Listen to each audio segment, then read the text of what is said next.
पाकिस्तान के लिए जासूसी पर बड़ा एक्शन लिया गया है।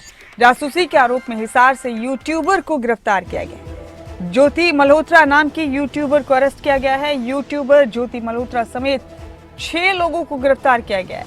पाकिस्तान हाईकमान के संपर्क में थी, हाई कमीशन के संपर्क में थी ज्योति मल्होत्रा। नूह से भी पाकिस्तानी जासूस को गिरफ्तार किया गया है। अरमान नाम के युवक को पुलिस ने गिरफ्तार किया है। 5 दिन के रिमांड पर लिया गया अब ज्योति मल्होत्रा को। ये बड़ी खबर हरियाणा के हिसार और नूह से आपको दे रहे हैं।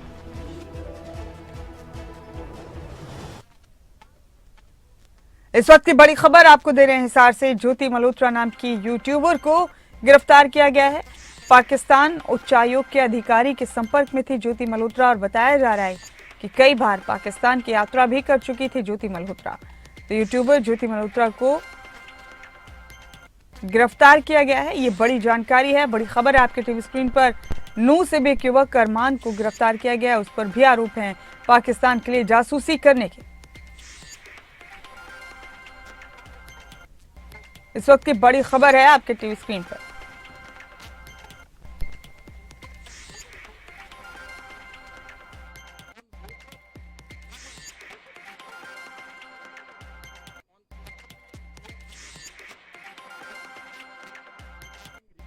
उच्चायोग में दानिश नाम के अधिकारी से मिली थी ज्योति मल्होत्रा।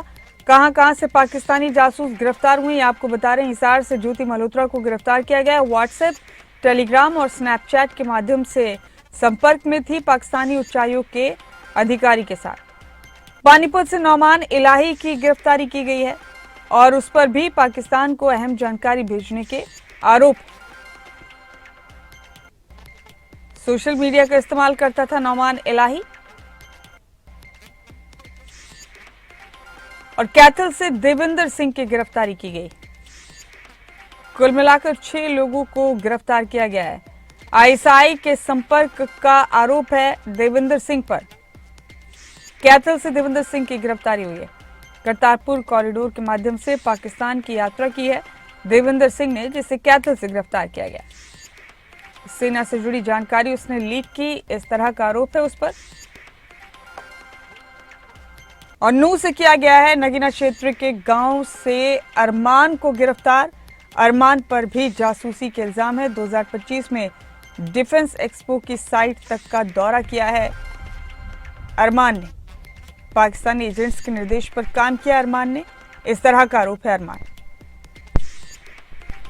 और मलेरकोटला से गुजाला और यामीन मोहम्मद को गिरफ्तार किया गया।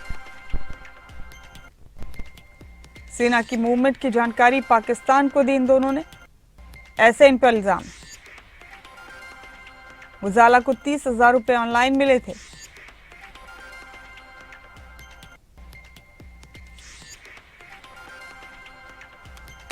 और मेरे साथ आज की सबसे बड़ी खबर पर पानीपत से मेरे सहयोगी प्रदीप रेड्डू और नूह से मेरे साथी आस मोहम्मद जुड़ चुके हैं। प्रदीप, आपका जिक्र बातचीत करेंगे। आपसे पहले हमने बताया अपने दर्शकों को अभी कि कुल मिलाकर 6 ऐसे लोगों की गिरफ्तारी की गई है जो पाकिस्तान के लिए जासूसी कर रहे थे, ऐसे इल्जाम जिन पर थे। पानीपत से किसकी गिरफ्तारी हुई है प्रदीप? कौन है ये शख्स? क्या इनपुट्स थे सिक्योरिटी एजेंसीज के पास? तफसील से सारी चीजें बताएं।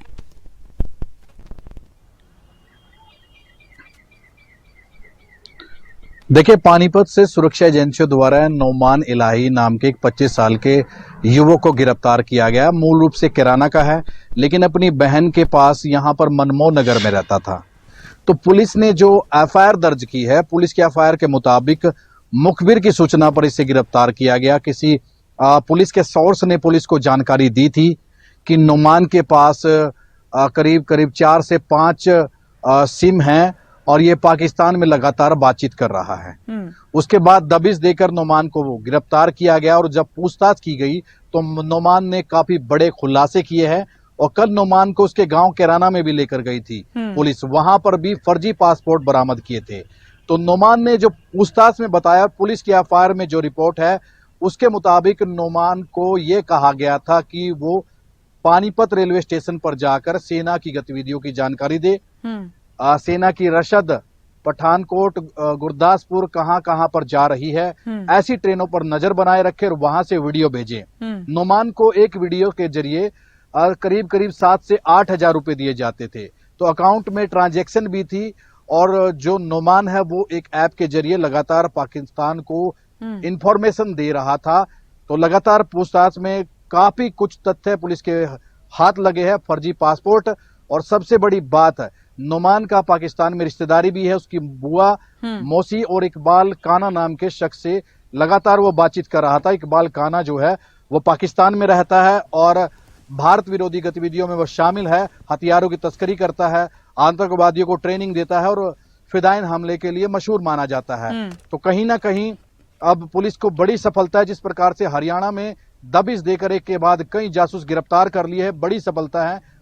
अब पूछताछ की जा रही है कि और क्या क्या जानकारी निकलकर सामने आ सकती है। जी ठीक है प्रदीप, आपका रुख करेंगे। फिलहाल हम रुख करेंगे नूह का। मेरे साथी आस मोहम्मद नूह से मौजूद हैं।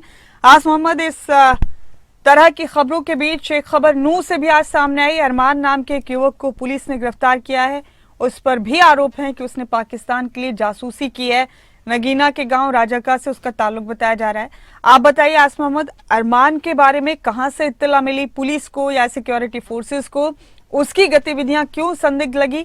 तफसील से तमाम चीजें बताएं।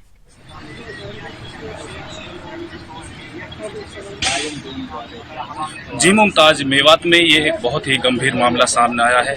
मेवात के एक नगीना थाना है जहां का गांव राजा का है। यहाँ के राजा का गांव के एक 23 वर्षीय हैं अरमान जो युवक है वो जो यहाँ पे भारतीय दूतावास जो दिल्ली में पाकिस्तानी दूतावास है उसमें जो कर्मचारी था दानिश, उसके लिए खुफिया जानकारी और सेना की जो सुरक्षा को लेकर जानकारी थी वो मुहैया कराता था। तो पुलिस को गुप्त सूचना मिली कि राजा का गांव में जो दानिश के लिए अरमान नाम का लड़का है ये सिम कार्ड अवेलेबल कराता है, जो भारतीय सिम कार्ड देता है। और इसकी जानकारी पर पुलिस ने जब छापामारी की तो राजा का गांव के पास से ही अरमान को पुलिस ने गिरफ्तार किया बीती रात।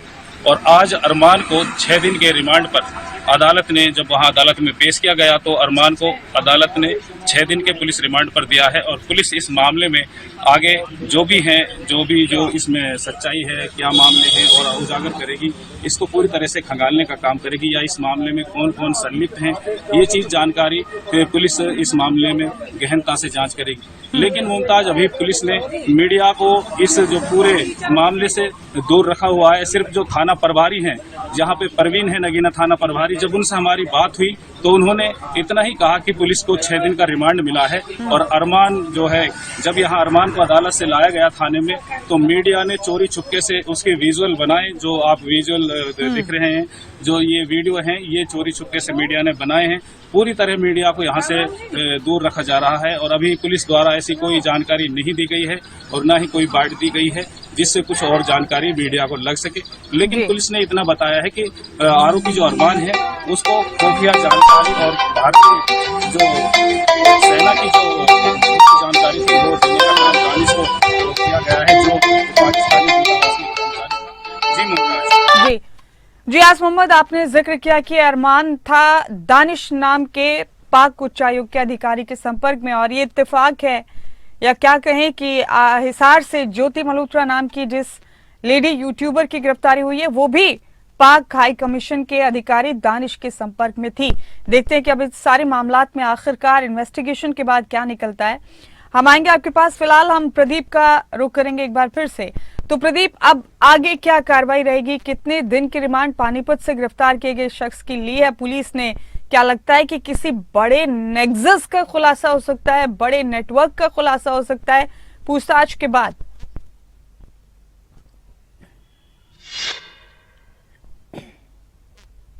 बिल्कुल, देखिए पानीपत पुलिस इस पूरे मामले में मुस्तैदी से जांच करी है, बिल्कुल गहनता से, क्योंकि अगर नुमान इसमें शामिल है देश की विरोधी गतिविधियों में तो कहीं ना कहीं 1-2 आदमी और भी हो सकता है जो उसकी हेल्प कर रहा था। क्योंकि जो नुमान है वो काफी पढ़ा लिखा नहीं है, सिर्फ 10वीं पास है और ऐप से में वो ऐप के जरिए विदेश में वीडियो भेज रहा था, इंफॉर्मेशन भेज रहा था, पैसे भी आ रहे थे। तो कहीं ना कहीं रिमांड की अवधि और भी मांग सकती है पानीपत पुलिस। हालांकि काफी कुछ खुलासा हो चुका है। 4 सिमें रखता था, जिनमें से एक सिम वो अपने दोस्तों से बातचीत करता था और बाकी के जो 3 नंबर थे वो इकबाल काना नाम के एक आतंकवादी के साथ संपर्क में था जो कि पाकिस्तान में रहता है। तो लगातार उससे संपर्क में था। काफी कुछ खुलासा हो चुका है रेलवे स्टेशन की उसे जिम्मेदारी दी गई थी, जहां की वीडियो भी उसने भेजी है। इसके अलावा प्रशासन ने जो देखिए जो एयर स्ट्राइक से एक दिन पहले मॉक ड्रिल की थी, उसकी भी जानकारी नोमान ने पाकिस्तान को भेजी। तो कहीं ना कहीं बड़े खुलासे है। पूछताछ में कैराना भी लेकर गई, क्योंकि कैराना का रहने वाला है, और वहां पर भी जब पहुंचे तो काफी ऐसे डॉक्यूमेंट पुलिस को मिले। पुलिस के होश उड़ गए, क्योंकि पासपोर्ट थे।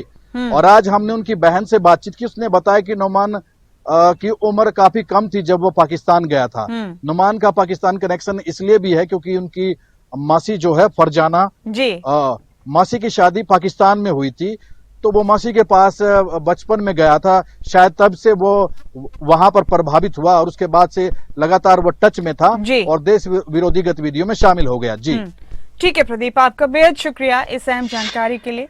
बहुत बहुत शुक्रिया आपका। वापस रुख करेंगे नूह का। आस मोहम्मद बने हुए मेरे साथ, मेरे सहयोगी नूह से। आस मोहम्मद, अब क्या नूह पुलिस की तरफ से कोई ऑफिशियल बाइट आने की उम्मीद है या फिर कोई प्रेस कॉन्फ्रेंस की जानी हो, क्योंकि मामला काफी बड़ा है, काफी संगीन है और काफी ज्यादा सेंसिटिव भी है?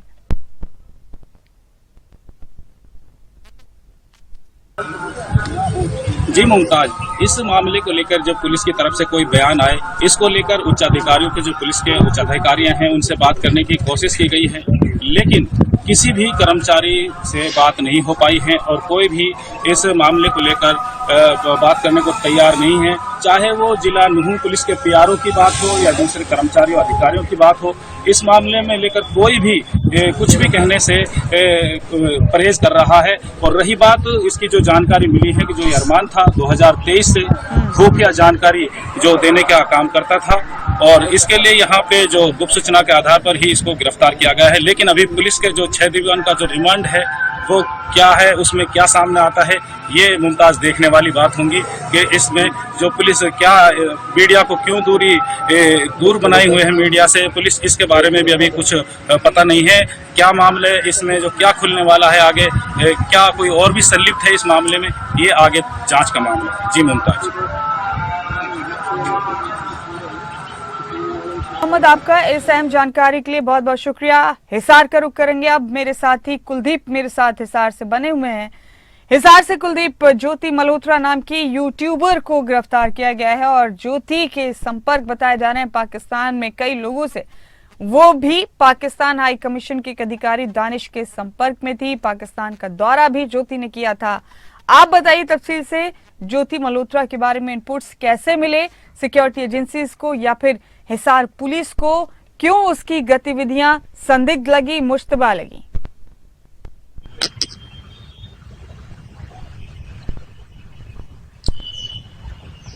बिल्कुल, ज्योति मल्होत्रा जो है इससे पहले 2 बार पाकिस्तान जा चुकी है और एक बार जो पाकिस्तान में करतारपुर कॉरिडोर है वहां वो जा चुकी है। और पाकिस्तान दोनों बार वो सिख जत्थेबंदियों के साथ प्रॉपर वीज़ा लेकर पाकिस्तान गई थी और इसी वीज़ा के सिलसिला में उसकी मुलाकात जो है, ये जानकारी मिली है कि जो पाकिस्तान हाई कमीशन दिल्ली में जो एम्बेसी है वहाँ पर तैनात दानिश से उसकी मुलाकात हुई थी। उसी के ज़रिए जो है पाकिस्तान वो गई थी। पाकिस्तान में कई लोगों से उसका संपर्क हुआ था और तमाम जो व्यवस्था इंतजामात उसके वहाँ पर किए गए थे और उसी से जो ये पूरी कड़ी शुरू होती है, वहाँ से पाकिस्तान के कई लोगों के साथ संपर्क में आई। जो बताया जा रहा है वो इसके द्वारा जो कहीं ना कहीं बात सामने आई है, पुलिस के जो बयान हुए हैं उसमें इसके द्वारा ये कबूला गया है कि पाकिस्तान के जो एक व्यक्ति है, मैं बताना चाहूँगा, शाकिर जो है वो पाकिस्तान में है, पाकिस्तान में इंटेलिजेंस के अधिकारी हैं, उनसे उसकी मुलाकात हुई थी। एक राणा सहबाज नाम से पाकिस्तान के कोई अधिकारी हैं, उनसे उसकी मुलाकात हुई थी। बकायदा उनका नंबर भी लिया गया था, उसके फोन में जट रंधावा नाम से वो नंबर सेव था और तमाम जो है इस तरह की सूचनाओं का आदान प्रदान उसके द्वारा ये किया जाता था। ये पुलिस की तरफ से एफआईआर में दर्शाया गया है। वहीं पुलिस की तरफ से आज जो है ज्योति मल्होत्रा को कोर्ट में पेश किया गया।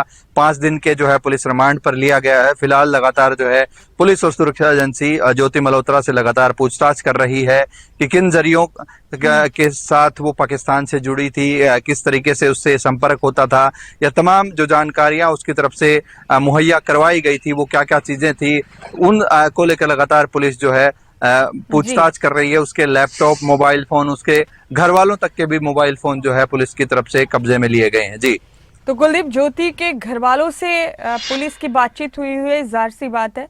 क्या उन्होंने कुछ कहा है ज्योति के बारे में? क्या उनको इस तरह की कोई जानकारी थी क्या?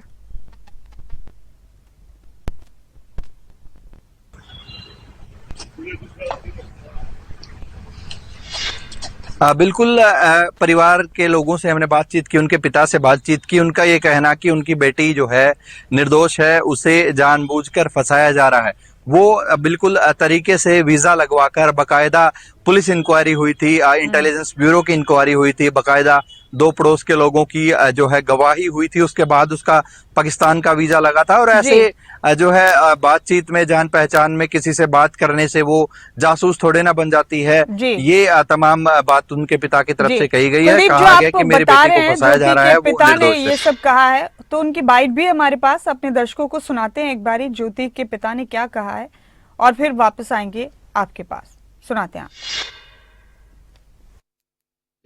भारत के खिलाफ पाकिस्तानियों को सूचना दे रही थी। नहीं नो एंट्री, ये कुछ नहीं है। कह रही है पुलिस, आपकी बेटी ने एफआईआर में कहा कि मैं नहीं बात करती। मैं आपके घर चला गया तो आप मेरे दोस्त बन गए, तो मैं आपसे बात कर दूंगा तो क्या मैं आपसे वो करता हूँ? क्या दुश्मनी होगी क्या? मैं आपको शिकायत कर रहा हूँ कि पाकिस्तान का तू है, मैं इसका भाटका हूँ। गलत बात है यार। एक तू मेरा दोस्त है तो मैं तेरे को बात नहीं कर सकता। ऐसे ही कह रही है, बकवास कर रहे हैं। वो हिसार के आसपास की जानकारी देती थी पाकिस्तान। नहीं ना ना ना। आप कुछ कहेंगे इसको लेकर? पूरी जो घटना हुई है, आरोप लगे आपकी बेटी पे भारतीय देशद्रोही होने की भी बात की जा रहा है। मेरी बेटी से बात कर ली मैंने, अभी आया ना, मैं तो अपनी बेटी से बात करके आया हूँ। भले मैंने कुछ को नहीं करा, ये अपने आप ही बात करने लग रहे हैं। मेरे को फंसाने के चक्कर में मेरे कोर्ट के पैसे लगाएंगे, लग जाएंगे, चक्कर कटाने कटवा लेंगे, 1-2 साल और कुछ जरिए में धक्के खा जाएंगे। तो ज्योति के पिता ने साफ इनकार किया है कि उन्होंने इस तरह की कोई एक्टिविटी की है। इस बीच हिसार डीएसपी का क्या कहना है, आपको ये भी सुनाते हैं। रानी पुत्री हरीश कुमार आरओ एक्सटेंशन हिसार को ऑफिशियल सीक्रेट एक्ट और 152 बीएनएस के अंतर्गत अरेस्ट किया है। इसके पास प्राप्त मोबाइल और लैपटॉप से हमें कुछ संदिग्ध सामग्री प्राप्त हुई है। इसको हमने 5 दिन की रिमांड पे लिया है, पूछताछ जारी है। यह लगातार पाकिस्तानी नागरिक के संपर्क में थी, उसके बारे में इससे पूछताछ की जाएगी। मेरे साथी कुलदीप सिंह लगातार बने हुए मेरे साथ। कुलदीप का रुख एक बार फिर करेंगे। कुलदीप, ज्योति के पिता साफ साफ मना कर रहे हैं कि ज्योति ने इस तरह की कोई हरकत नहीं की, कोई एक्टिविटी नहीं की। अगर किसी से बात करना, किसी के संपर्क में रहना पैमाना है, पैरामीटर है किसी को जज करने का, तो ये गलत है। लेकिन पुलिस अधिकारी की बाइट भी हमने सुनाई अपने दर्शकों को। अभी उनका कहना है कि ज्योति मल्होत्रा के मोबाइल फोन और लैपटॉप से ऐसा कुछ पुलिस को मिला है जो सस्पेक्टेड है, और इसीलिए इस बड़ी कार्रवाई को अंजाम दिया गया है। अब इस पूरे मामले में आगे क्या हो सकता है कुलदीप, ये भी बताएं।